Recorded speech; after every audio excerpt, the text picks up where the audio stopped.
25 years అనగానే మేమిద్దరం eyebrows ఎగరేసాం. అబ్బా 25 ఇయర్స్ పాటు ఒక స్నేహాన్ని పరిగెట్టించారు అంటే కనుక ఎంత బలమైనటువంటి స్నేహం అయి ఉండాలి. ఒక స్నేహితుడి దగ్గర మీరు ఏ పెన్ను, పేపరు, పుస్తకం, ఒక ప్రామిసరీ నోటు ఇలాంటివి ఏమీ లేకుండా ఒక 5 లక్షలు ఎలా ఇచ్చేశారండి? ఎవరిని నమ్మకుండా ఎలా సార్? నమ్మితే ఇంత దారుణంగా దెబ్బ కొట్టేసేలా ఉంటే ఎలా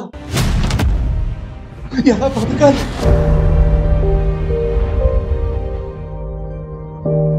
మనుషుల్ని నమ్మాలా వద్దా చెప్పండి దయచేసి.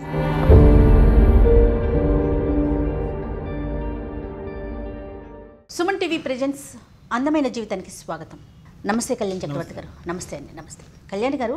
మనము చాలామందిని మీకు ఎవరికి ఏ సమస్య ఉన్నా మాకు మెయిల్ ద్వారా తెలియచేయండి, మేమే కాల్ చేస్తామని చెప్తున్నాం. అలానే ఎన్నో మెయిల్స్ వస్తూ ఉన్నాయండి, మెసేజ్లు కూడా వస్తూ ఉన్నాయి. వాటిలో నేను ఒకటి పిక్ చేశానండి, ఈరోజు మీ ముందుంచుతాను. తప్పకుండా జయ గారు. మెయిల్ నేను ఒక్కసారి బ్రీఫ్గా మీకు చెప్తాను కళ్యాణ్ గారు.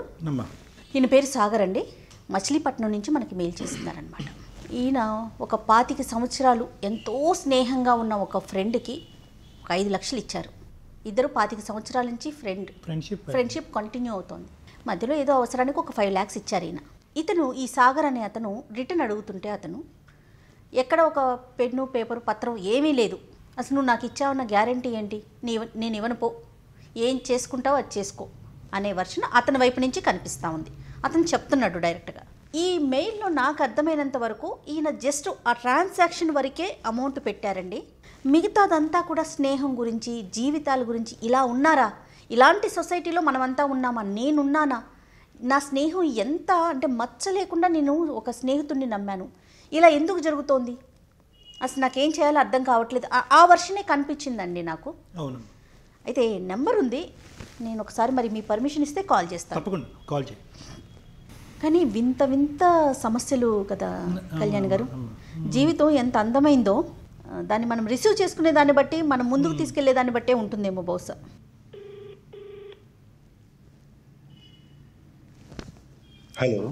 హలో సాగర్ గారండి? సాగర్ మాట్లాడుతున్నానండి. నమస్తే అండి, నేను సుమన్ టీవీ నుంచి మాట్లాడుతున్నా. నా పేరు జయ, అందమైన జీవితం నుంచి మాట్లాడుతున్నామండి. నమస్తే అండి జయ గారు. నమస్తే. నమస్తే అండి. నాతో పాటు డాక్టర్ కళ్యాణ్ చక్రవర్తి గారు, సైక్రాటిస్ట్, లైన్లో ఉన్నారండి. ఇక్కడే నాతో పాటు స్టూడియోలో ఉన్నారు. మీతో మాట్లాడొచ్చా? మాట్లాడచ్చండి. నమస్కారం డాక్టర్ గారు. నమస్తే సాగర్ గారు. నమస్తే అండి. నమస్తే. మీరు బాగా చదువుకున్నట్టున్నారు. మీ ఈమెయిల్లో చూస్తే కనుక ఆ వివరణ అవన్నీ చూస్తే. అవును సార్. మీరేం చదువుకున్నారు, మీ గురించి, మీ సమస్య ఏంటో కొద్దిగా వివరించండి. డిగ్రీ చదువుకున్నానండి. వండర్ఫుల్. నాకు చిన్నప్పటి నుంచి ఒక బెస్ట్ ఫ్రెండ్ ఉన్నాడండి సార్. అంటే ఇప్పుడైతే నాకు 38 years.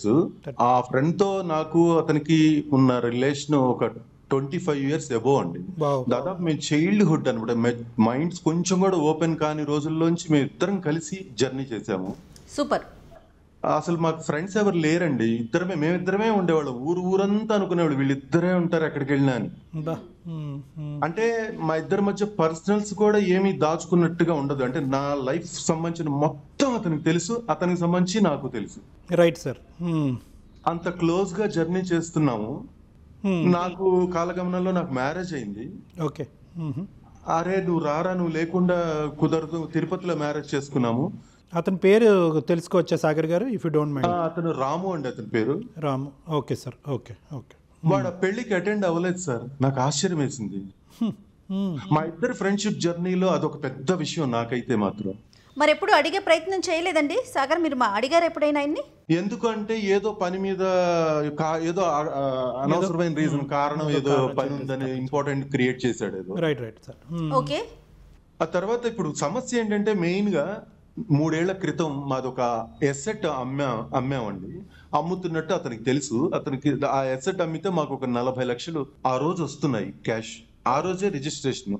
ఆ రోజు నన్ను పర్సనల్ గా పక్కకు పిలిచి అడిగాడు, అరే నేనేం ఉద్యోగం చేయట్లేదు కదా, సంపాదించట్లేదు కదా, మా నాన్నగారి మీద ఆధారపడ్డాను, వాళ్ళు నన్ను కొంచెం ఇదిగా చూస్తున్నారు, చులకనగా చూస్తున్నారు, నేను బిజినెస్ పెట్టుకోవాలని డబ్బులు అడిగితే వాళ్ళు ఎంకరేజ్ చేయట్లేదు, నాకు నువ్వు ఒక 5 లక్షలు ఇస్తే నాకు ఆటోమొబైల్ ఫీల్డ్ మీద కొంచెం గ్రిప్ ఉంది, నేను రీసెర్చ్ ఎక్కువ చేశాను, అది పెట్టుకుంటాను. ఎప్పుడు అడగలేదు కదా సాగర్ గారు మిమ్మల్ని, ఎప్పుడు ఈ విధంగా డబ్బులు ఎప్పుడు అడిగిన సందర్భాలు లేవు కదా అతను ఉద్యోగం లేదు సార్, మా మధ్య చిన్నప్పటి నుంచి అండి అవసరాలకి 10,000 వరకు, మాక్సిమం 15,000 వరకు వెళ్ళామండి. అతను తీసుకోవటం మీకు తిరిగి ఇవ్వటం కూడా జరిగింది ఇంతకు ముందు. అతను చాలా ప్రాంప్ట్ గా లెక్క పెట్టుకుని, డేట్లు లెక్క పెట్టుకుని మరి ఇచ్చేవాడండి. అలా 10 సార్లు. ఇప్పుడు చిట్టి వ్యాపారాల కనుక మొదటి 4 నమ్మకం ఉంటే 5ది లేపేస్తారు చూడండి, ఆ టైపు. ఇప్పుడు మీరు మనీ ఇస్తున్నట్టు ఇంట్లో ఫ్యామిలీ మెంబర్స్ కి తెలుసండి? మా ఇంట్లో తెలుసండి, వాళ్ళ ఇంట్లో చెప్పొద్దు అన్నాడు. వాళ్ళ ఇంట్లో చెప్పొద్దు అన్నాడు అండి? వాళ్ళు ఒప్పుకోరు, ఎందుకంటే వాళ్ళని అడిగితే వాళ్ళు ఇవ్వలేదు నాకు, అప్పుడు నువ్వు ఇస్తే వాళ్ళు పడిపోతారు, వాళ్ళ వాల్యూ పడిపోతుందని వాళ్ళు ఒప్పుకోరు, దయచేసి చెప్పొద్దు, నేను 1 year లో నీకు రిటర్న్ చేసేస్తాను. Right right right. నేను మా ఇంట్లో వాళ్ళకి ఎన్నో రకాలుగా, డబ్బు కదండి 5 లక్షలు కదా, ఎన్నో రకాలుగా వాళ్ళు అడుగుతుంటే ఎంతైనా డబ్బురా, ఎందుకు, ఎంత స్నేహం వేరు డబ్బు వేరు, ఇక్కడే తేడాలు వస్తాయి అని చెప్పినా వినలేదండి. వాళ్ళందరికీ నేను క్లాసులు పీకి ధైర్యం చేసి ఇచ్చారు. ఇదంతా ఇష్యూ నా మీద వేసుకొని ఆ 5 లక్షలు నేను కామ్ గా ఇచ్చేసానండి. ఓకే. కట్ చేస్తే ఒక సంవత్సరం, అతను పెట్టిన సంవత్సరం గడిచిపోయింది. మరి ఎంబడి అడిగితే బాధపడతాడు అని వాడు వ్యాపారం పెట్టలేదు నాకు తెలిసి. సాగర్ గారు సారీ అండి, ఇంట్రెస్ట్ కూడా మాట్లాడుకున్నారా మీరు ఇచ్చినప్పుడు, లేదంటే అలాంటివి ఏం మాట్లాడుకోలేదా ఫ్రెండ్షిప్ మధ్యన అవన్నీ ఎందుకని? నేనే ఇంట్రెస్ట్ కలిపిస్తాను రా అన్నాడు, పైగా ఇంట్రెస్ట్ నెలలా ఇస్తా అన్నాడు. ఓకే, ఇంకా మీకు కాన్ఫిడెన్స్ పెరుగుంటుంది. నెల ముందు ఇంట్రెస్ట్ పడేస్తానన్నప్పుడు సర్లే, అసలు నేను ఇంట్రెస్ట్ కోసం ఆశపడలేదు, కానీ వాడు పాపం జీవితంలో స్థిరపడతాడు, పెళ్లి చేసేసుకొని ఉన్నాడు, తనకి ఏం ఆధారం లేదు, ఇంట్లో వాళ్ళని అడిగితే ఎందుకో సపోర్ట్ చేయట్లేదు అంటున్నాడు. ఎందుకో సపోర్ట్ చేయట్లేదు అంటే అతను ఏ పని చేయకుండా ఇంట్లోనే ఖాళీగా ఉండేవాడండి. ఎంతసేపు నేను సొంతగా వ్యాపారం పెట్టాలి అంటాడు. మరి మరి మళ్ళీ మీరు అడిగే ప్రయత్నం చేశారండి? మరి 1 year అయిపోతుంది. 1 year తర్వాత నేను అడిగానండి, 1.5 year తర్వాత అడిగాను, సాగర్ గారు ఏంటి అసలు వడ్డీ వేయలేదు, వడ్డీ కూడా 2 నెలలు వేసాడు, ఆ తర్వాత వేయలేదు. సరే వాడి దగ్గర లేవేమో, సతమతం అవుతున్నాడు, ఇబ్బంది పెట్టకూడదు ఫ్రెండ్ గా నేను అని నేను ప్రెషర్ ఇవ్వలేదు. అడిగితే మౌనంగా ఉంటున్నాడు. చేస్తాను చేస్తాను చేస్తాను చేస్తాను అంటాడు, మౌనంగా ఉంటాడు, చెప్పడు. నాకు సంబంధించిన ట్రబుల్స్ గానీ నా పెయిన్స్ గానీ ఎన్ని చెప్పినా అర్థం, కామ్గా ఉంటాడు అలా మౌనంగా. ఓకే, ఫైనల్ గా ఏమంటాడండి అతను? మా ఇద్దరికి కామన్ ఫ్రెండ్ ఒక అతను ఉంటే అతనితో చెప్పాడట, అతడు వాడు నాకు డబ్బులు ఇచ్చినట్టు ప్రూఫ్ ఏం లేదుగా, ఏం పీక్కుంటాడు పీకోమను అన్నట్టు. ఏంటి వీడా ఆ మాట అన్నదా అని, పోనీ వీడేమన్నా మధ్యలో వాడు క్రియేట్ చేశాడా మా మీద జలస్తో, మా ఫ్రెండ్షిప్ మీద జలస్తో అని అనుకున్నాను. కానీ ఇతను మౌనంగా ఉండటం, చాలాసార్లు నేను అడుగుతుంటే ఏం ఆన్సర్ చేయకపోవటం, అతని ప్రవర్తనలో ఏదో తేడా కనిపించిందండి.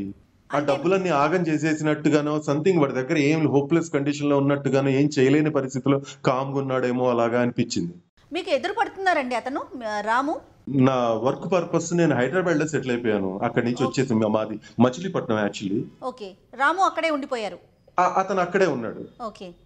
మీ ఇద్దరి మధ్యన ఇప్పుడు ఏదైతే ఈ వైరం, ఒక డిఫరెన్స్, ఈ డిస్టెన్స్ పెరిగిందో, ఈ డిఫరెన్సెస్ అనేది 25 years లో ఎప్పుడైనా మీరు చూసారండి, లేదంటే ఇదే ఫస్ట్ టైమా? నేను కొద్దిగా బాగా సెటిల్ అయ్యాను హైదరాబాద్కి వచ్చిన తర్వాత, వాడు సెటిల్ అవ్వలేదు. అదేమన్నా లోపల అందరి ముందు చిన్నపోయి, పెద్దవాళ్ళ ముందు ఇంట్లో ఖాళీగా ఉంటూ కొద్దిగా బాధపడుతున్నాడేమో నేను అని, దాన్ని కూడా నెగిటివ్ గా ఫీల్ అవ్వలేదు. Right right. అదే ఈర్ష్య పడుతున్నాడు అండి, ఈర్ష్య అన్నది మనం మాట్లాడుకోవచ్చు ఇక్కడ. అంటే మీరు అన్ని ఆస్పెక్ట్స్ లో ముందున్నారు, 38 years అంతే అనుకోవచ్చు అని నాకు ఇప్పుడు అతను ఆ మాట అన్నాక ఇంకా నేను ఆ కోణంలో అంతా చెక్ చేశాను 25 ఏళ్ల జర్నీని. అప్పుడు నాకు గుండె పగిలిపోయింది సార్. ఎందుకంటే ఎన్నో విషయాలు, ఎన్నో రాత్రులు మేము మాట్లాడుకొని ఎన్నో సంవత్సరాలు అలా కలిసి గడిపాము. అంటే ప్రతిదీ బ్లఫింగేనా, ప్రతిదీ మోసమేనా? నన్ను నమ్మించి మోసం చేయడానికి నాకు 25 ఏళ్ళు తీసుకోవాలా? నా ఫీలింగ్స్ ని అంత డిస్టర్బ్ చేయాలా అని నాకు చాలా పెయిన్ఫుల్ గా ఉంది సార్. అది మాకే వింటుంటే, అంటే మీరు 25 years అనగానే మేమిద్దరం ఐబ్రోస్ ఎగరేసాం. అబ్బా 25 years పాటు ఒక స్నేహాన్ని పరిగెట్టించారు అంటే కనుక ఎంత బలమైనటువంటి స్నేహం అయి ఉండాలి, అది టీనేజ్ వయసు నుంచి దాని పునాదులు పడి ఉండొచ్చు అనేటటువంటి దానికి ఈరోజు బీటులు వారింది అంటే కనుక ఏమై ఉండొచ్చు అనేది మాకే అర్థం కావట్లేదు. అంటే మీకేమన్నా అనిపించిందా అండి, అంటే why could a person change like this? అంటే మీరు చెప్పారు సాగర్ గారు దట్ యూనో ఇంతకు ముందు కూడా ఇచ్చి పుచ్చుకోవటాలనే జరిగినాయి, బహుశా అది చిన్న వయసులో అయి ఉండొచ్చు. కానీ ఒక మనిషి అయితే ఒకటే అనిపిస్తుంది సార్, చిన్న ఏజ్ గ్రూప్ అంటే మైండ్ మెచ్యూరిటీ లెవెల్స్ ఇద్దరికి సరిగా రానంత మటుకు మా జర్నీ, మా స్నేహంలో క్లారిటీ ఒక సజావుగా స్పష్టత, సాగింది. మంచి ఫీలింగ్స్ ఉన్నాయండి సార్ నిజంగానే. Right. అది ఇప్పటికీ నేను నమ్మగలను. సాగర్ గారు ఒక్క పాయింట్ అండి, ఫర్ ప్రాపర్ మీకు ఒక సొల్యూషన్ చెప్పడం గురించి ఒక అంశం మనం తెలుసుకోవాలి. 25 సంవత్సరాల పాటు వాళ్ళ తల్లిదండ్రుల కంటే ఎక్కువ శాతం తెలిసింది మీరేనేమో అని నాకు అనిపిస్తుంది. అంటే ఆ స్నేహం కానీ ఆ బంధం కానీ మీ ఇద్దరి మధ్యన. మరి ఇంతకాలం ఇంత దీర్ఘకాలికంగా చూసినటువంటి వ్యక్తిలో మీరేమనుకుంటారు? ఇది వ్యక్తిత్వపరమైనటువంటి లోపమా, లేదంటే మోసం చేయాలి అనేటటువంటి మార్ప, ఇప్పుడు వచ్చినటువంటి మార్ప, మొదటి నుంచి ఉన్నటువంటి అంశం? నాకు జరిగిన ఇన్సిడెంట్స్ అన్ని, మా మధ్య జరిగిన ఇన్సిడెంట్స్ అన్ని చెక్ చేస్తూ పోతుంటే బేసిక్ గానే ఇన్బిల్ట్ లోనే వీళ్ళలో ఒక నెగిటివిటీ ఉంది, అది నేను గమనించలేకపోయాను అని ఇప్పుడు తెలుస్తుంది సార్. అయితే సాగర్ గారు ఒక్క విషయం అండి, కుటుంబంలో అన్నదమ్ముల్ని అక్క చెల్లెల్ని నమ్మలేని రోజులు, ఒకరికొకరికి పడని రోజులు, ఆస్తి తగాదాల్లో ఒకరినొకరు చంపేసుకుంటున్న రోజులు, I'm sorry to say this. అలాంటిది ఒక స్నేహితుడి దగ్గర మీరు ఏ పెన్ను, పేపరు, పుస్తకం, ఒక ప్రామిసరీ నోటు ఇలాంటివి ఏమీ లేకుండా ఒక 5 లక్షలు ఎలా ఇచ్చేశారండి? చాలా మంది నాకు ఒకళ్ళిద్దరి దగ్గర, మీతోనే కాదండి, ఇంతకు ముందు ఒకళ్ళిద్దరితో నేను మా ఫ్రెండ్స్ కొంచెం ఆఫీస్ కొలీగ్స్ లాంటి వాళ్ళతో డిస్కస్ చేశాను ఈ పాయింట్ మీద. ఇదే అన్నారండి వాళ్ళు, నోట్ రాయించుకున్నావా అన్నాడు. లేదు, నోట్ ఎలా రాయించుకుంటాం, అంత స్నేహం మీద ఎలా అడిగాను నేను అసలు అంటే, అడగకపోతే ఎలాగ మరి, ఇప్పుడు వాడు ప్రూఫ్ ఏమైనా ఉందా, ఏం పీక్కుంటాడో పీక్కోమని అన్నాడు కదా, మరి చూసావు కదా, నోట్ రాయించుకోకుండా తమ్ముడే ప్యాకెట్ అని చాలా లైట్ గా మాట్లాడుతున్నారు ఫ్రెండ్స్ అంతా. ఏంటి అలా ఎలాగా నోట్ రాయించుకుంటాం 25 సంవత్సరాల జర్నీలో, నోట్ రాయించుకుంటాం ఏంటి అని నాకే ప్లస్ ఇంతకుముందు సాగర్ గారు ఇంతకుముందు దాఖలాలు కూడా లేవు కదా. అంటే ఇతను ఇంతకుముందు మీ దగ్గర డబ్బులు తీసుకుని కానీ, లేదంటే ఇతరత్ర స్నేహితుల దగ్గర డబ్బులు తీసుకుని ఇతను బద్ధకస్తుడుతో కొద్దిగా బాధ్యతారహితంగా ప్రవర్తిస్తాడు అనేటటువంటి అంశాలే మన పరిగణలోకి వచ్చినాయి. కానీ మోసగాడు అనేటటువంటి పరిస్థితి ఇప్పుడుకొచ్చి మీ కళ్ళెదురుగుంటే రాలే కదా. బాధ కలుగుతున్న విషయం ఏంటంటే 25 ఏళ్ల నా ఫీలింగ్స్ చంపేశాడని. 5 లక్షల గురించి కూడా కాదు సార్, 5 మంచి రోజులు వస్తే, భగవంతుడు మంచి చూపు చూస్తే 500 కోట్లు సంపాదించుకోవచ్చు, అది పెద్ద విషయం కాదు. కానీ నా ఫీలింగ్స్ చంపేశాడు సార్. నేను వాడిని ఎంత నమ్మానంటే, నా కుటుంబంలో ఒకడికి, నా కళ్ళ ముందు నా తల్లి నా పెట్టకుండా వాడి చేతిలో ముద్దలు పెట్టుతుంటే నేను చూసి మురిసిపోయాను సార్. నేను అట్లాంటిది నా ఫ్రెండ్షిప్ ని ఇంత దారుణంగా యూటిలైజ్ చేసుకుని నిన్ను మాట్లాడేస్తాడా? ఆఖరికి ఏం పీక్కుంటాడో పీక్కోమను, ప్రూఫ్ లేదు కదా. ప్రూఫ్ ఎలా ఉంటుంది సార్? ఇంత జర్నీలో ఎవరు నమ్మితేనే కదా సార్ ఏ వ్యక్తినైనా జర్నీ చేయగలుగుతాం మనం. నమ్మకం లేకుండా అసలు జర్నీ ఎవరితో సాధ్యమవుతుంది సార్? ఇట్లా వాళ్ళని నమ్మకుండా, బయట వాళ్ళని నమ్మకుండా, చుట్టాలని, చుట్టుపక్కల వాళ్ళని, ఫ్రెండ్స్ ని, ఎవరిని, లవర్స్ ని, ఎవరిని నమ్మకుండా ఎలా సార్ సొసైటీలో? సాగర్ గారు, ప్రస్తుతం మనం అలాంటి కాలంలో ఉన్నామండి, అలాంటి సమాజంలో మనమంతా ఉన్నాము. మనం అడవిలో ఉన్నామో అర్థం కావట్లేదు సార్ నాకైతే మాత్రం. ఎవరిని నమ్మకుండా ఎలా సార్? నమ్మితే ఇంత దారుణంగా దెబ్బ కొట్టేసేలా ఉంటే ఎలా బతకాలి? ఏంటి దరిద్రం అసలు ఈ జనాల్లో? అయ్యో సాగర్ గారు, please console your self please sir. ఆయన మానసికంగా ఎంత కృంగిపోతున్నారో విన్నారా కళ్యాణ్ గారు? అసలు చాలా చోట్ల చాలా పరిస్థితులను గమనిస్తున్నానండి. అందరూ ఇలాగే ఉన్నారు. నమ్మద్దు, ఎవరిని నమ్మద్దు. ఎట్లా సార్? ఎలా సాధ్యం? నమ్మకుండా ఒక మనిషి మనుగడ ఎలా సాధ్యం? వాళ్ళ పేరెంట్స్కి ఇప్పుడైనా చెప్పారా సార్? వాళ్ళ పేరెంట్స్ కి నేను చెప్పలేదు, ఎందుకంటే నేను ఊహించాను వాళ్ళు ఏమంటారు, మాకు చెప్పించావా అంటారేమో మేబీ. కాదు కళ్యాణ్ గారు, స్నేహం వరకు ఉంటే బాగుండేదేమో. ఎప్పుడైతే ఆర్థిక లావాదేవీలు జరిగినాయో, డబ్బు అనేది అది ఎక్కడున్నా ఏ రిలేషన్ అయినా దెబ్బతీస్తుంది కదండి, డిస్టర్బ్ చేయదా? స్నేహితుల మధ్యన డబ్బులు అనేటటువంటిది చాలా నార్మల్, ఆనవాయితీయం, అది కామన్. ప్లస్ వీళ్ళిద్దరి మధ్యన ఇంతకు ముందు తెలియనటువంటి వయసులో ఇంకోటి సార్, డబ్బు ఆ రోజు రిజిస్ట్రేషన్ డబ్బు వస్తోంది అని వాడు తెలుసుకొని ప్లే చేశాడని ఇప్పుడు అనిపిస్తుంది ఆలోచిస్తే. అన్ని సార్, అన్ని ఐ థింక్ అన్ని ఒకదానికొకటి యాడ్ అయినాయి. మీ పెళ్లి జరగటము, మీరు ఉద్యోగరీత్యా సెటిల్ అవటము, ఆర్థికంగా స్థిరపడటము, తర్వాత ఇల్లు అమ్మటము, అక్కడి నుంచి డబ్బులు రావటము, ఇక్కడ 2 ట్రాన్స్ఫర్మేషన్స్ మనకు క్లియర్ కట్గా కనిపిస్తుంది. అతనిలో 38-37 సంవత్సరాలు వచ్చినా కూడా బహుశా మీ వయసుతో పాటు సరిసమానంగా ఉన్నా కూడా అక్కడ ఎదుగు బదుగు లేదు. సమాజం నుంచి ఇన్సల్ట్, పెళ్లి గిల్లి ఉందో మరి లేదో తెలియదు. అది వాళ్ళ ఇంట్లో వాళ్ళదేనండి ఆ తప్పు. వాళ్ళని కష్టపడనీయకుండా కడుపు పెట్టి నిద్రపోతుంటే, పొద్దున్నే తెల్లారి అందరూ 6-7 లేవాలి కదా, 12 దాకా నిద్రపోతున్నా కూడా లేపేవాళ్ళు కాదు. వాడు కష్టపడి పైకి రాంది పోంగా, నేను కొంచెం జీవితం, నాకేమో లైఫ్ అంటే కొంచెం కష్టం సుఖం, ఒక భయభక్తులతో పెరిగిన వాడిని మా కుటుంబాలు. అబ్సల్యూట్లీ. ఇక్కడ ఊరుకోండి సాగర్ గారు. ఎక్కువగా ఎమోషన్ అవ్వకండి మీరు. I'm sorry sir, I'm sorry. నేను మీ దగ్గరికి సొల్యూషన్ నాకు చెప్పండి అని నేను చేయలేదండి, నిజంగా చెప్తున్నాను. ఎందుకంటే ఇది సొల్యూషన్ సంబంధించింది కాదు, ఇది ఒక నమ్మకానికి సంబంధించింది. కానీ ప్రపంచం నమ్మద్దు అని చెప్తుంది. ఎవరిని నమ్మాలా వద్దా అని కన్ఫ్యూజన్ ఎక్కువైపోయి చేశాను మీకు. ఎందుకంటే మీ ప్రోగ్రామ్స్ నేను కొన్ని చూశాను యూట్యూబ్లో, నాకు చాలా మంచి వేదిక అనిపించింది. మీరు చాలా చక్కగా డిస్క్రైబ్ చేస్తున్నారు. కాబట్టి ఏం చేయాలి? మనుషుల్ని నమ్మాలా వద్దా చెప్పండి దయచేసి. నమ్మాలి సాగర్ గారు. నేను నిజంగా సమాజం అంత గుడ్డి, ఇది అంత బ్లైండ్ అయిపోలేదు, అంత భయంకరంగా మారిపోలేదు. నమ్మాలి. ఆ నమ్మకం అనేటటువంటి బేస్మెంటే మన హ్యుమానిటీకి అనేటటువంటిది ఒక దారి చూపెడుతుంది. నమ్మకం ఉంచుకోండి. ఎందుకంటే బహుశా అంటే ఇక్కడ నేను రెండు ఒక అంశం చెప్తాను సాగర్ గారు. ఇప్పుడు మీరు బాధపడుతున్నారు కంప్లీట్గా, అంటే మేము ఏం మాట్లాడినా కూడా మీ బాధను మేము తీర్చలేము. ఆబ్వియస్, ఎవరూ తీర్చలేదు. ఎందుకంటే ఇది 2-3 సంవత్సరాలు కాదు, 2-3 సంవత్సరాల స్నేహాన్ని విరిగిపోతే ఎంతో డిప్రెస్ అయ్యి నా దగ్గరికి వస్తూ ఉంటారు. అలాంటిది 25 సంవత్సరాలు కనీ విని ఎరగని రీతిలో, ఇంతకుముందు మీరు ఎప్పుడు అనుభవించినటువంటి రీతిలో ఒక కొత్త యాంగిల్ మీ స్నేహితుడి గురించి మీకు కలదు. అంటే బద్ధకస్తుడు, బాధ్యత లేనటువంటి వ్యక్తి, ఈ అంశాలన్నీ మీకు తెలుసు. కానీ మోసం కూడా చేస్తాడు, వెన్నుపోటు పొడుస్తాడు అనేటటువంటి అంశం మీకు మొదటిసారి కనిపించేటప్పటికి 25 ఫ్రెండ్స్ అనే వాళ్ళు జనరల్ గా చిన్న చిన్న తప్పులు చేస్తారు సార్. అందరూ వాడు చేస్తాడు, నేను చేస్తాను, నేనే మంచోడిని నేను చెప్పుకోను. కానీ అవి ఫ్రెండ్సే మరి అర్థం చేసుకుని ఇగ్నోర్ లో వదిలేయాలి. అలాగా వదిలేసి వాడిని సపోర్ట్ చేయగలిగేదే నిజమైన స్నేహం. కానీ నేనేమనుకుంటున్నానంటే ఇది మార్పు. ఈరోజు మీతో మేము సానుభూతి చూపెట్టేటటువంటి అంశం ఒకటైతే, అయ్యో పాపం సాగర్ గారు ఏంటి పరిస్థితి అనేది ఒకటైతే, రెండోది ఏంటంటే 25 సంవత్సరాల పాటు మీరు ప్రయాణం చేసినటువంటి మీ స్నేహితుడి మానసిక పరిస్థితి మార్చవలసినటువంటి బాధ్యత ఈరోజు మీ భుజస్కంధాల మీద కూడా ఉంది అని చెప్పడం నా ఉద్దేశం. ఏమో సార్, నిజంగా ఈ వీడియో అతని దాకా చేరుతుందని నేను నమ్ముతున్నాను. ఎందుకంటే సోషల్ మీడియా చాలా విస్తృతంగా డెవలప్ అయింది కాబట్టి ఈ వీడియో చూసైనా వాడి బుద్ధి, వాడి మనసు మారాలని మనస్ఫూర్తిగా కోరుకుంటున్నాను. కరెక్ట్, అబ్సల్యూట్లీ సాగర్ గారు మీరు చాలా మంచి మాట చెప్పారు. ఈరోజు సాగర్ పోతే పోయింది, అంత మోసగాడితో నువ్వేంటి 10 లక్షలతో పోయేది 5 లక్షలతోనే పోయింది, నీ దారి నువ్వు చూసుకో, ఆ మూర్ఖుడికి ఎప్పటికో రోజు మనం కనువిప్పు కలుగుతుంది అని వదిలేస్తే అతను ఎంతమందిని సాగర్లను ఎత్తుక్కుంటాడేమో అనేటటువంటి భయం నాలో ఉంది ఈరోజు.